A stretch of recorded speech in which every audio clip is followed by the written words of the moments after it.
Hello, Greg from DeFu back again with another video for Cybersecurity Awareness Month. Today we're discussing something every business needs, a cybersecurity incident response plan. No matter how strong your defences are, there's always a chance that a cyber incident could occur. Having a well-defined response plan can make the difference between a quick recovery and a prolonged crisis. First, what exactly is a cybersecurity incident? It's any event that threatens the confidentiality, integrity, or availability of your information systems. This could be anything from a malware infection to a data breach or a phishing attack.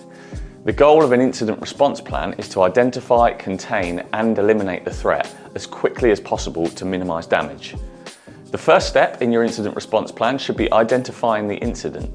Set up monitoring tools and procedures to detect unusual activities such as unauthorized access attempts, unexpected data transfers, or changes to critical files. It's essential to have a process for employees to report suspicious activities, even if they turn out to be false alarms. Once an incident is confirmed, the next step is containment. The aim here is to limit the damage and prevent the threat from spreading further. For example, if a device is infected with malware, disconnect it from the network immediately to stop the malware from spreading. Similarly, if an email account has been compromised, change the passwords and enable MFA to regain control. After containment, move on to eradication. This involves identifying the root cause of the incident and eliminating it.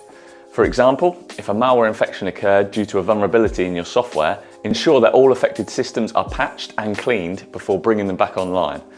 This step might also involve restoring data from backups, running antivirus scans, and tightening security controls. The fourth step is recovery. This is when you bring affected systems back to normal operation. During recovery, closely monitor systems for any signs of lingering threats, gradually reconnect systems to the network, starting with less critical components to minimize risks. Throughout this process, document all actions taken for future analysis. Finally, conduct a post-incident review. This is a critical part of improving your incident response capabilities. Analyze what happened, how effectively your team responded, and what could be improved. Update your incident response plan based on the lessons learned and consider additional training or security measures to prevent similar incidents in the future. Remember, your incident response plan should be a living document. Regularly review and test it through simulated incidents like phishing drills or tabletop exercises. The more prepared your team is, the quicker and more effectively they can respond when an actual incident occurs. A robust incident response plan is a crucial part of your cybersecurity strategy. Thanks for joining me today, and I hope you found this video helpful. Make sure you pop over to LinkedIn and give DeFu IT a follow. And of course, don't forget to subscribe to our YouTube channel and give the video a like.